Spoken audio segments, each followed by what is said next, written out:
Welcome back to the Prepared School Psych podcast. In today's episode, we'll be talking about strategies for supporting students and school communities. Whether you're working with students directly, supporting families, or collaborating with school staff, we hope this conversation will offer valuable and impactful insights for your work.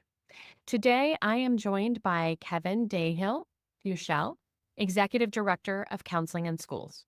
With over 30 years of leadership in school-based social work, Kevin has been instrumental in shaping counseling in schools into a critical resource for students, families, and schools in New York City.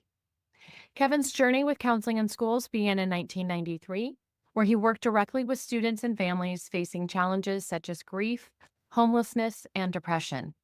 His role quickly expanded, and in the aftermath of 9/11, he led the development of school-wide programs focused on creative arts therapy, mentoring, and crisis response. Kevin has also initiated training for all 32 New York City district response teams, ensuring schools were prepared for future crises. In 2012, Kevin became the first executive director of Counseling in Schools, guiding the organization through pivotal moments like Superstorm Sandy and the COVID-19 pandemic. Under his leadership, Counseling in Schools adapted quickly, providing remote counseling services to continue supporting students during school closures. Today, Counseling in Schools serves over 60 schools and 6,000 students each year. And Kevin continues to emphasize the importance of robust social and emotional support services for student success. Kevin, it's an honor to have you on this podcast. Welcome. Thank you so much, and thrilled to be here. So, we love to ask all of our guests, what is your favorite TV show you are watching right now? There's a lot of good stuff to watch. And thinking about that question, one of them that stands out for me is The Bear. I had a pre-social work life of doing a lot of work in restaurants, Oh, okay. and even lived with a chef roommate just out of college. And so, there's a lot of that sort of tension and creativity and protocol and, you know, the up and comer and all of the different family dynamics that come to that show. It's quite intense and it's definitely captures my attention when we put it on. That is a show that I have watched all the way through at least twice, if not three times. I love that show. Absolutely. That holiday scene with the whole family just gets me every single time. It's amazing. It's absolutely amazing. I think everyone there should have won an Emmy or whatever. Like that whole scene and performance was off the chart. Absolutely. Well, in one sentence, how would your colleagues describe you as a mental health provider? I think they would describe me as someone who is strong at an engagement phase, that I meet people where they are, very non-judgmentally, but just also, very patiently. And I think I'm a very good listener and present for people. I think people describe me as a present, engaging part of the mental health engagement process. Wonderful. Well, tell us a little bit more about counseling in schools and your journey with this organization. Sure. Counseling in Schools is a not-for-profit organization in New York City. Our main client in the city is the New York City public education system. Really, our mission is to break barriers to access to quality mental health care by bringing professionals into schools to really embed into the school as part of the school day. We are grant funded and donor funded in order that all of the children and families that we serve are, not charged at all. It's all the part of the school day, part of the school service, if you would. As we've grown over the years, we've really moved from what might feel like a kind of medical model of sort of setting up a clinic in the school to really finding ways to integrate into the whole school community so that every opportunity that we have to support well-being, social emotional growth and development from every aspect of everybody who's part of the school community. Certainly the students and their families are a primary reason we're there, but also looking at the teachers and the paraprofessionals and any of the adults in the building who sort of make up what that community is providing as opportunities or challenges to growth. We find ourselves into those ways of being a part of the school community. I think that's incredible because I know that's something that can be difficult sometimes is do we work mainly with the families and the students? How do we integrate all of the other people? Because of course our students in the schools, it is a whole ecology with the teachers and the staff and all of those different pieces. That must be a very interesting model in comparison to just having a clinic where families bring their students into. It really is. And, as an organization, counseling in schools grew up as a complement to a mental health clinic. So there were two organizations. One was called CIS Counseling Center and one was called Counseling in Schools. And CIS Counseling Center was a reimbursable clinic. It was set up to go into schools at a time in the mid 80s. This was just kind of getting started. You needed a license from the state Office of Mental Health, and these still exist, but this was the main operation.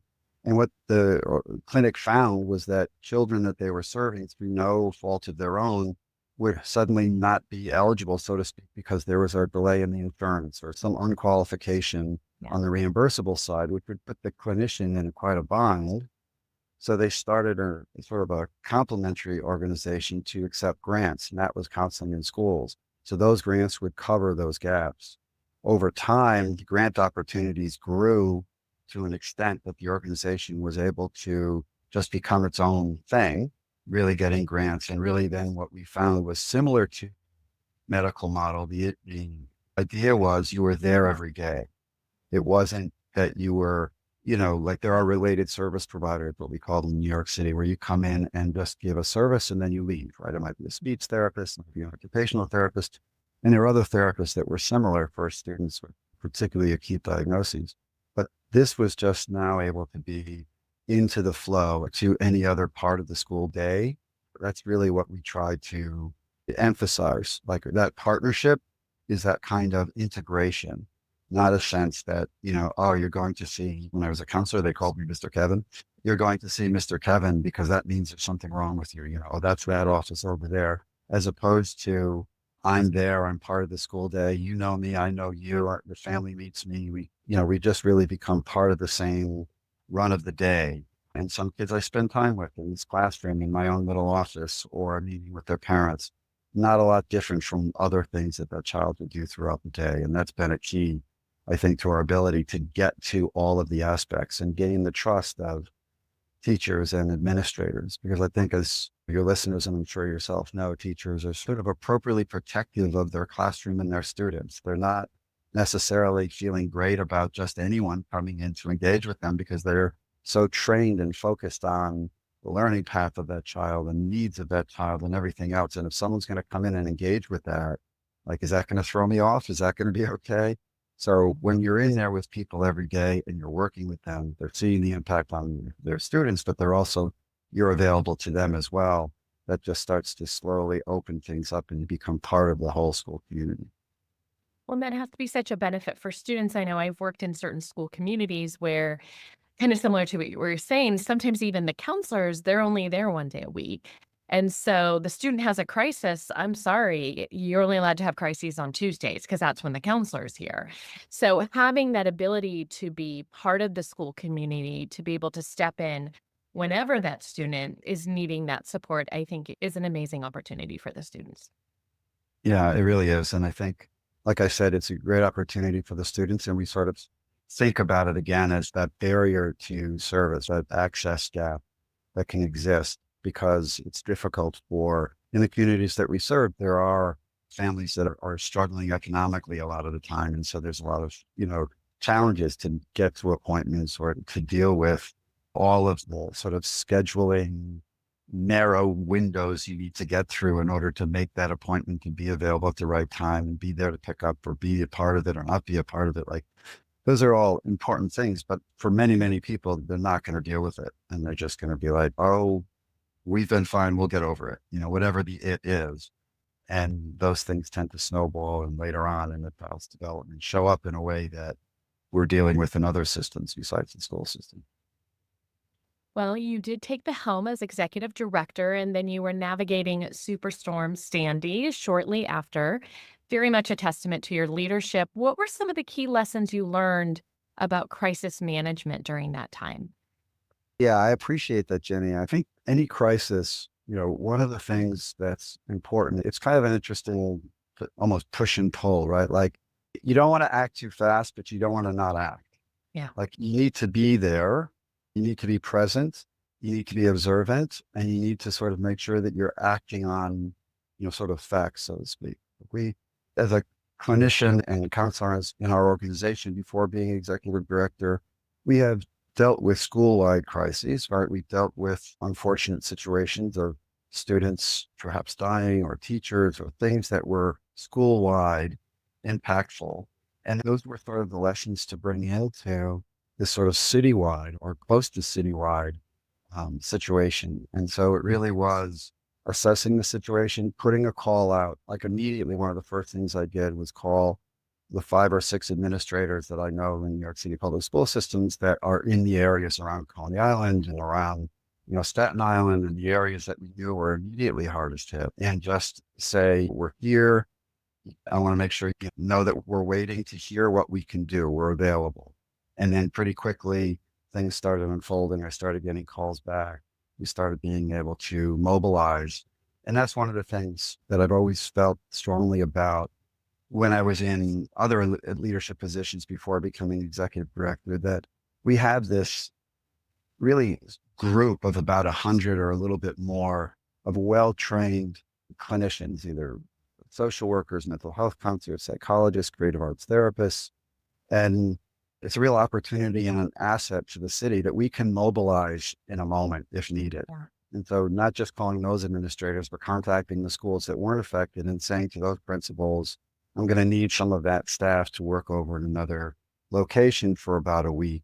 And everybody was yes, yes, yes, yes. And there was never any obstacle to that. But it was making those phone calls, reaching out, like I said, being present, but not jumping in to start creating solutions to a problem that you're assuming. You have to really, you have to look and see what's really happening and what do I have that can really help. And if it isn't there, then the people who need to be there will do it. It's kind of like the first responders that know what to do, they're doing it. And then what needs to happen next will be available for that. But let's watch it and see it develop. Well, it made me think about so many school-wide, unfortunately, crises that many mental health support people are dealing with in their schools. And I think back to some work in some of the school districts I've worked in. If a teacher had passed away or a student had died, there's this immediate response. And we've got a lot of people on campus, and that is usually very needed. But a lot of times, 2, 3 days later, we don't have that same kind of personnel available. So I'm kind of curious, what have you noticed? You were mentioning like, I'm reaching out to administrators. You just let me know when you need me. What have you noticed about right away versus a week later versus a month or 3 months later? Yeah, that's a great question. And those dynamics are real. And I think anyone listening might be able to even relate to our own lives, right? When someone close to us passes away, there's an immediate outpouring. And then a week or two later, the same people aren't there, and it's not ill-willed. It's just sort of the dynamics of what happens. I think with Superstorm Sandy, one of the fortunate things I think about working in New York State is that there were a lot of opportunities to write grants to sort of identify what the ongoing needs were going to be.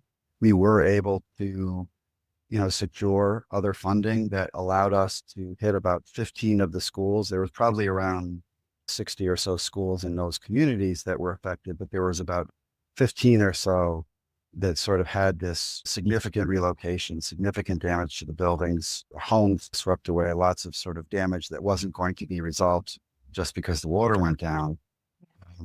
And we were able to get grants, and we were able to go into those schools and really set things up. And then the federal government also came in with their Project Hope Superstorm Sandy, which was part of a series of crisis counseling program supports that FEMA would set up.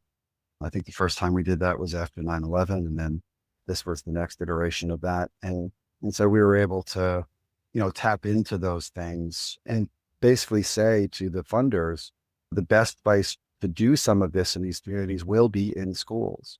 People are going to continue to sort of look at the school as a place of gathering, a place to be, whereas people had scattered. The same thing happened post-COVID. But it really was like, let's look at the schools as where the opportunity is there for healing and connection, because that's where kids are going to come and parents are going to want their children to go there and all of that. So those were the things that we were able to do and really stay in place, because just for the reasons that you said, and our awareness of The immediacy of the crisis may be over, but the impact, will be coming down the line. And the last thing I just making me think about this, and forgive if this is a longer answer, Yeah, that's that's okay. but just made me think about how particularly children, or I think maybe it's not just children now that I say it, but in particular children don't have the outward immediate response to a crisis that adults do necessarily. So there can be an assumption that the child's fine. Look, they're Mm. playing. Look, they're doing this. And it doesn't come right away. They're not unprocessing these experiences. They're waiting to see what the adults around them are doing and how it's shaping out. And then you start to see it later. So being able to be present over the long term was something that we really understood was going to be really important in not just those first 2 weeks and months, but then months and semesters later. Like, how is that playing forward? And are we still there and available and watching what's happening? Well, speaking of crises, the pivot to remote counseling during COVID-19 must have been a massive undertaking for your group, as it was for all of our schools. What were some of the hurdles your team faced, and how did your team overcome them? Well, our first hurdle, when you mention that, and I get like, a little goosebumps in the back of my neck, because the first thing that we remembered when everything was shutting down, or I remembered when everything was shutting down, was that you didn't know like what funding was going to be available. Like I said, we're a grant funded organization. All of the grants that we'd written or the foundations that were funding us were all in place to go into schools and do the work in schools. Yeah.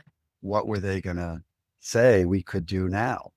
And how soon or slow would those answers need to come? But again, I had a sense that people were going to ultimately want to be a part of whatever kind of connection we could keep and make with children and students and everything else. And that we were going to go forward and wait for those answers to come later. Unfortunately, that all did come around. But that was sort of the first hurdle for me was, can we continue to exist? We have a basis for doing our work. And then it was, we immediately went to work making sure, because our standard issue to a counselor in a school did not include a laptop.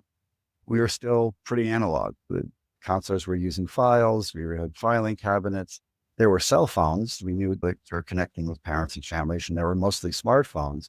But most people, sometimes they had a desktop that was in the school that we had set up there, but there weren't laptops everywhere. So that was sort of step one. How do we get the equipment into people's hands?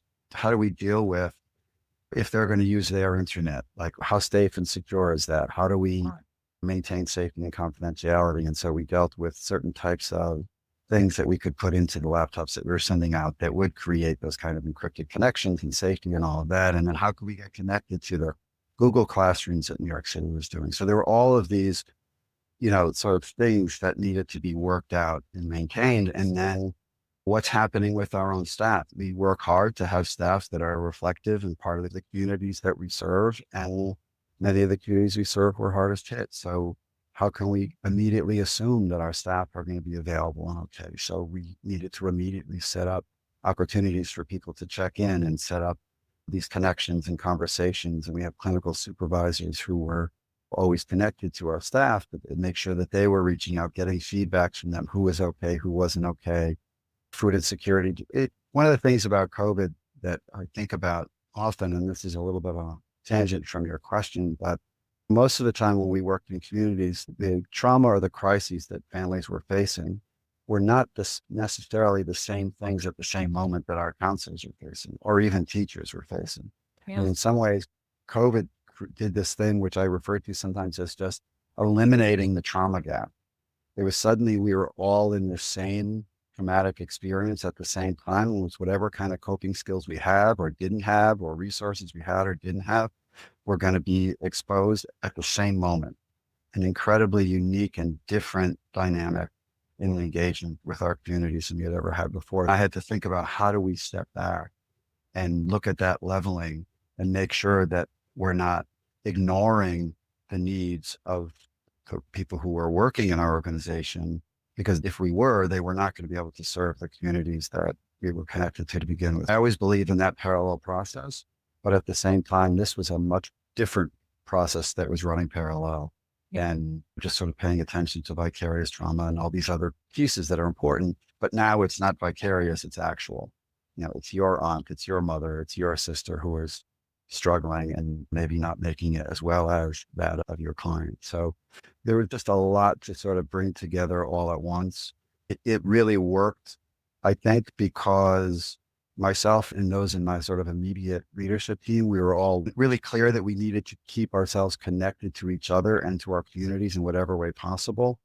And then just the incredible dedication of the folks who are out in the field, so to speak, to sort of stay with it and make the efforts and do the work through their computers, however they could. If they had 10 minutes, they had 15 minutes. We had, situations that were really dire. I mean, a couple in particular of children who had been moved to other family members because of deaths in the family or because of exposure. One father was an ER worker and he couldn't come home anymore. So a child had to go to a grandparent. And this was a grandparent who had been an abuser. And it was the only opportunity they had, they thought. And so when this child is reaching out to the counselor, and how do you manage that through devices like this? And we really had to work with the city and work with mobile crisis units and work with other things that were really just all figuring it out at the same time.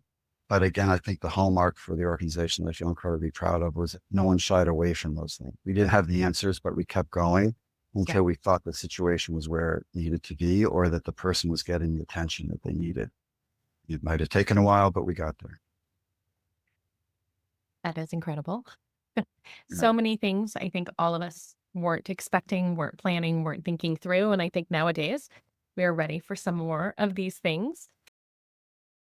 Before we continue, school psychs, counselors, and behavior specialists, when it comes to supporting neurodivergent students, are your strategies truly neurodiversity affirming? The new Making the Switch webinar series from Blooming Brains Educational Psychology is designed to help you move beyond outdated methods and provide meaningful, research-based support to neurodivergent students. This on-demand 5-hour professional development series covers essential topics including writing counseling goals that lead to real progress, effective executive functioning strategies, neurodiversity affirming behavior supports and FBAs, and counseling techniques tailored for neurodivergent students. This isn't just another webinar, it's a practical, evidence-based approach designed specifically for school-based professionals. Access the full series today for only $99. You can learn more and register at bloomingbrains.org/webinar. That's bloomingbrains.org/webinar, or you can find the registration link in the show notes of this episode. And with that, let's jump back into our conversation. Speaking of the remote learning, what did your team kind of learn about some long-term impacts of remote learning on all the students that your community serves? I think we're still learning, frankly, about what that impact is. But the quick things that we know we're continuing to deal with are just the challenge in developing social skills, particularly with the younger students, younger children, just being able to resolve very simple little, conflicts with a tiny small c.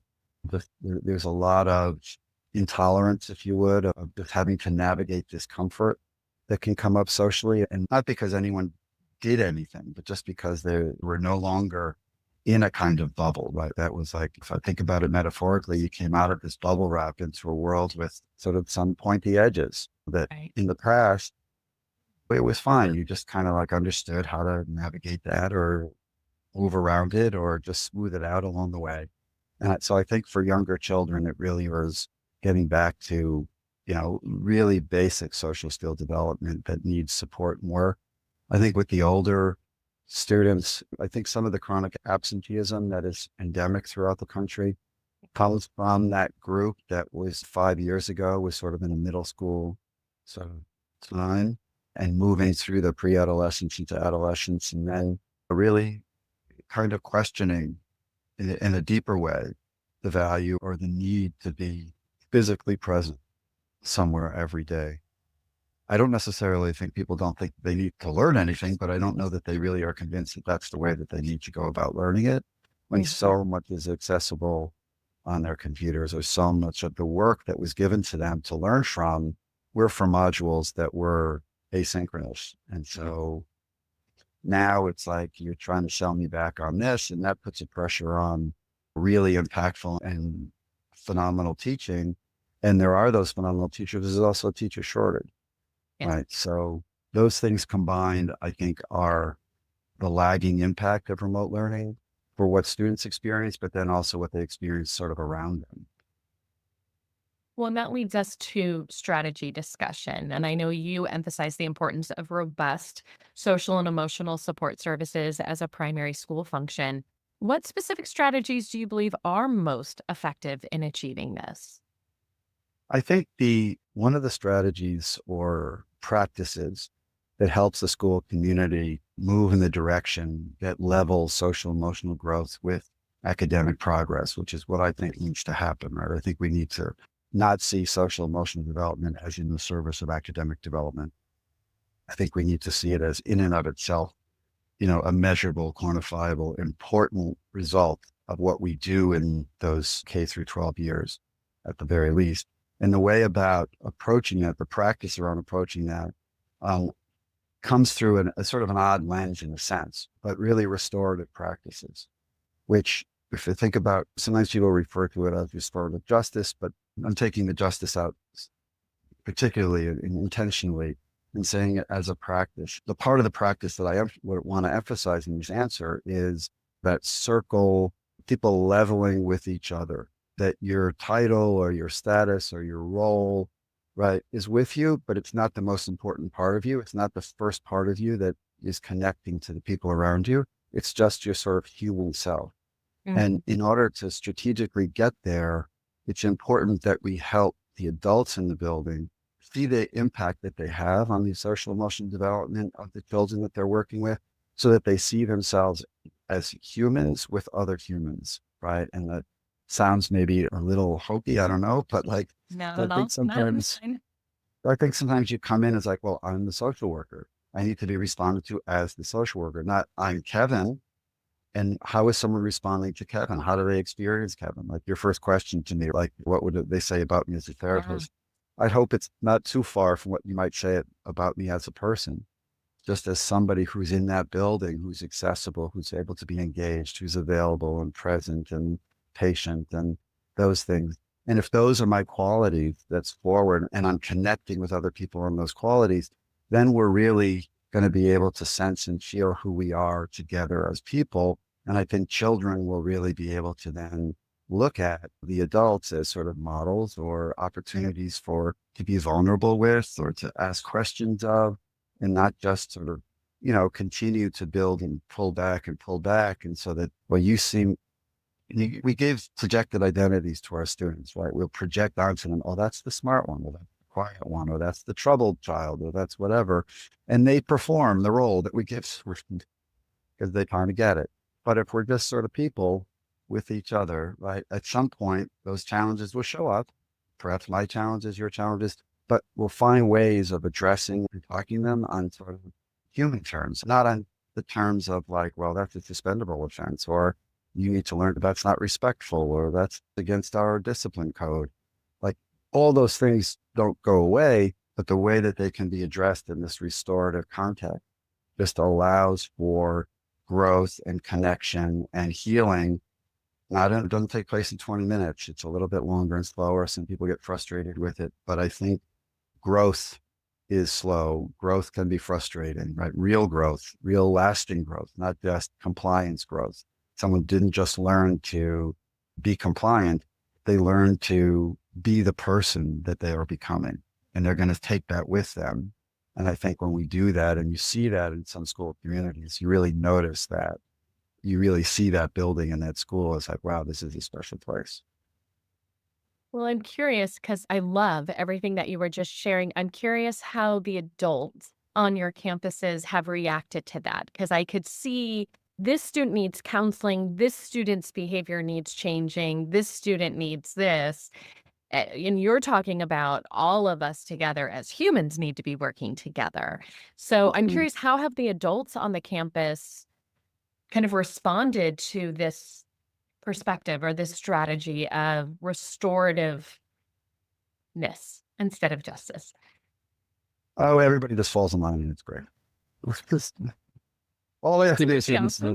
when's the ducks? No, I mean, the key factor of whether like how people are going to come to that, because I mean, it's not necessarily how people are trained most of the time. Right? So Yeah. it's not a question of someone not wanting to necessarily approach things that way. It's that they weren't trained to do it that way. And they're not necessarily going to feel comfortable with it right away because it actually sometimes runs a little counter to the idea that my wife is a teacher and for a long time she's taught. And she said that at one point she was taught and she threw this lesson away immediately, but she was taught like, don't smile until December.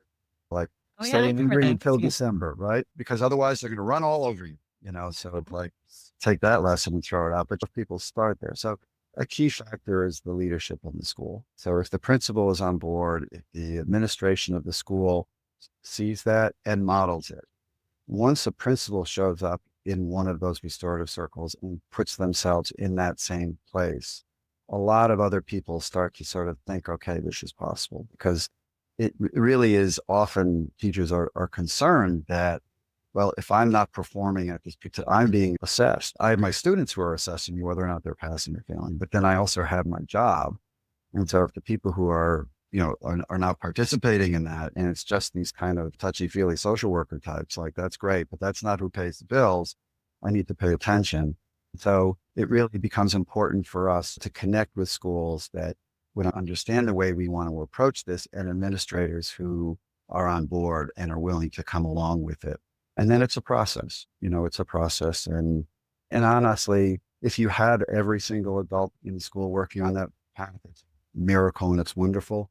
But if you have sort of a critical mass, Mhm. you can really see the students understanding like shifting. You can just immediately feel a shift in their sense of ownership of the space, of who they are, of what they're doing, and the accountability. That they understand accountability goes in two ways.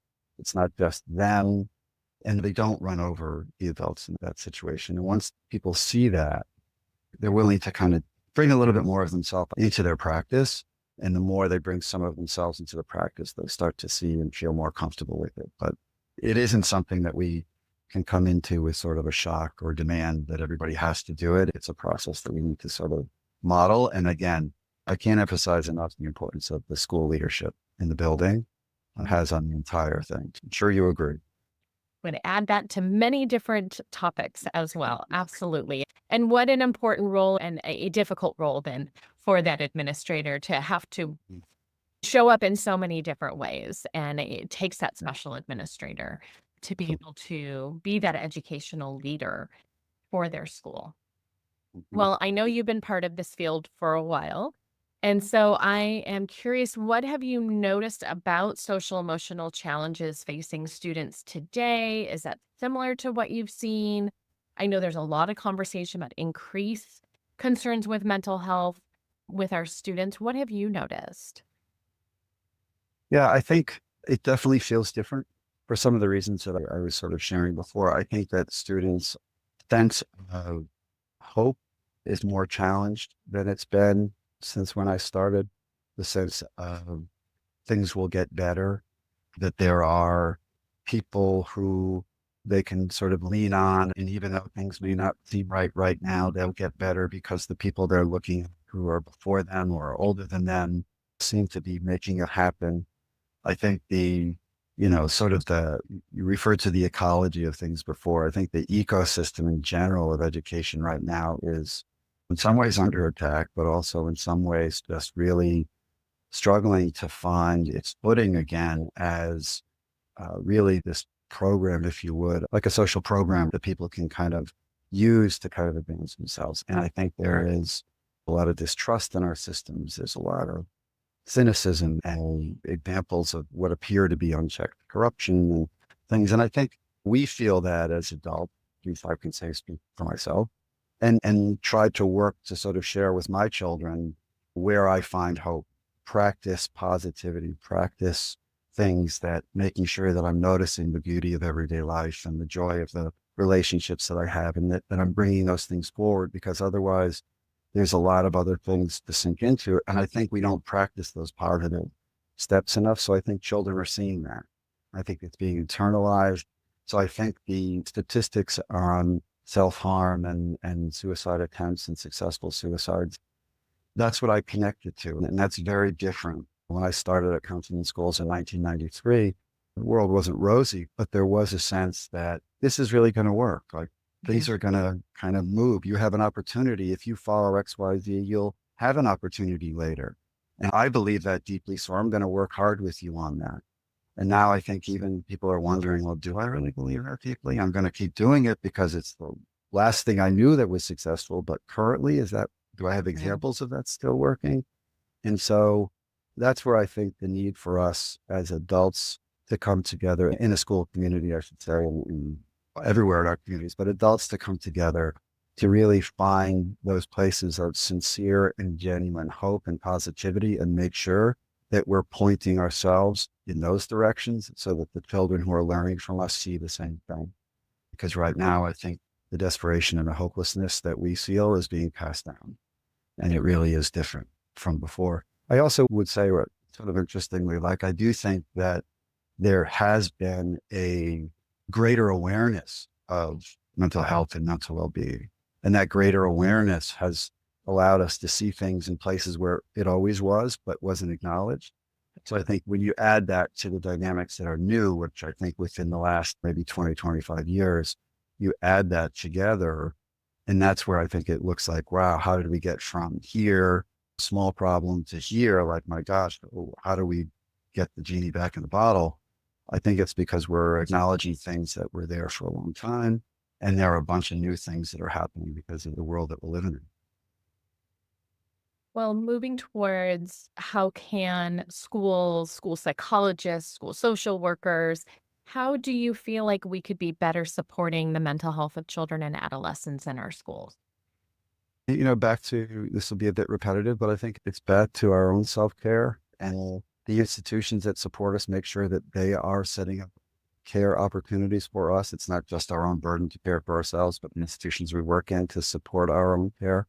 And then to really understand the impact that the rest of your school community, the adults, if you're the school psychologist, come out of just being the school psychologist, but being then the person in adult in the school with other adults, or work to sort of understand, how do we help each other be well, knowing that that's going to aid your practice as a school psychologist in the work you have to do psychologically, helping students along the way. Because it's sort of the spaces between the notes, not just the notes that are going to sort of make the song. And so I think that's what I would say. There's a lot of things to learn individually. Like, there's a lot of evidence-based practices, things that you want to keep hone up on, like, do all that, but don't let that take you away from your connection to the other people in your community. Make sure it strengthens those connections. Well, if someone was interested more in the work that counseling in schools is doing, how can they find out more information? Our website, I think we do a pretty good job on there, www.counselinginschools, all one word, .org. There's a newsletter sign up on there as well. We send out a monthly newsletter with sort of the goings on in our organization. We have a big conference coming up that we're putting on for school social workers and counselors and all of that, May 30th and 31st, if you're in New York City. And we're qualified to provide continuing education units. So people attending the conference, it's a 2-day conference. There's 6 units available each day. So there's a good way to sort of know us and see some of the practices, and our practitioners are running the workshops. So there's a bunch of great ones that's on our website too. But yeah, the web is a great place to learn more about what we do. Incredible. We will make sure to put a link to the website in our show notes for everyone. Well, Awesome. reflecting back to when you were a first year mental health provider, what advice would you give to someone who's starting out in the field? I think it's kind of a different field, right, in some ways now than it was 31 years ago. We're going on 32. But I guess I think the advice I would have is to feel good about the people you're working with around you, connect to your colleagues, feel good about your colleagues. That's really important. I can't emphasize enough how supported I felt when I first started. And I was mentioning before how counseling in schools emerged. I was kind of in that first wave of people hired to bring the organization away from just being a complementary organization to being a standalone. And we used to have what we called group supervision twice a month. And I used to sit in those meetings, and my wife would remember this. I would just come home and be like, I can't believe like these people are amazing. I'm working with these people who are so dedicated and smart and amazing. And it was like, I felt privileged to be a part of it. And I think that always motivated more of my growth, more of my desire to kind of keep trying to be sort of better at the craft and understanding that the better person in some sense that I became was going to mean the better worker that I was going to be able to be in the field. And that's always been something that I was been aware of. But again, I think the biggest piece would be in a place around people that you admire, respect, and feel good about, and that they do the same to you, that they admire and respect you. Well, as someone who's been part of my state association off and on for many, many years, that is probably the first thought I had when you were sharing that. I would walk away from those board meetings and everything just thinking, wow, there's just these amazing, super smart people. Like, I want to be more like this. And I will say for myself, hosting this podcast now for over a year, I feel like I have these opportunities now. I get to interview people like you, where I think of myself like, wow, I want to learn more about this, or I want to get a little bit better at this. And so I think it's wonderful when we are able to physically surround ourselves with certain people. But I think, like you mentioned, there's some great things because of the internet and Zoom and podcasts and all these different things that you can surround yourself in kind of a different way if you yourself are not feeling like you maybe have those people sitting around you in some of those in-person sessions. That's a great point. Yeah, absolutely. I agree completely. Well, this podcast is called the Prepared School Psych. When you think of the term prepared, how does the work at counseling in schools help others feel more prepared? I think it's that idea that both internally and within our organization, what we want to do for our staff, and like I said before, with the adults in the school, is just feeling more prepared by being more of who you are, by being able to be sort of your authentic person with skills that you know you're going to bring and present in a particular way. But the preparedness to me is learning as much as you can learn, but then figuring out how to bring yourself to the work and making sure that you're there as you and not just your set of skills. And I think that's maybe runs counter to what someone might think is prepared, or do I need to take this class? Do I need this other evidence-based certificate? Do I need that degree? And yeah, you need all those things, but then that's only sort of one part of it. That doesn't really prepare you. What prepares you is who you are as a person and how you relate and interact with people in all aspects of your life, because that's going to be the first thing that happen when you go into this school. You're going to be the person, and your person skills are going to be the things that are there first. Your degree, your training, and all of that will inform how you do your practice, but it's not what you're going to bring to the table initially. What you're going to bring is you. So that's what we want to kind of help people feel good about their you, and then bring their you along with their why and everything else into the work. I love that. Love that.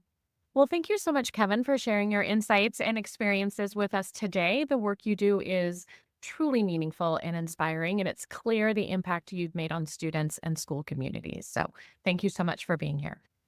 Thank you so much. Really enjoyed the conversation. Well, and to our listeners, thank you for tuning into the Prepared School Psych podcast. If you haven't already, be sure to subscribe so you don't miss our weekly episodes. Thank you, and have a great rest of your day. That concludes another episode of the Prepared School Psych podcast. And I hope today's discussion equipped you not just with knowledge, but also the confidence to take action. Remember, every conversation we have and every resource we share builds a bridge towards a more inclusive and empowering learning landscape for our students. If you enjoyed this episode, be sure to subscribe to the podcast for more insightful conversations and resources to support your journey. Share this podcast with colleagues. We would love it if you would also rate and review the podcast. Thank you for tuning in. Just a reminder, everyone, the information and advice provided in this podcast are for guidance purposes only, and all listeners are required to follow both federal and state law and their own school district guidelines and policies. Thank you.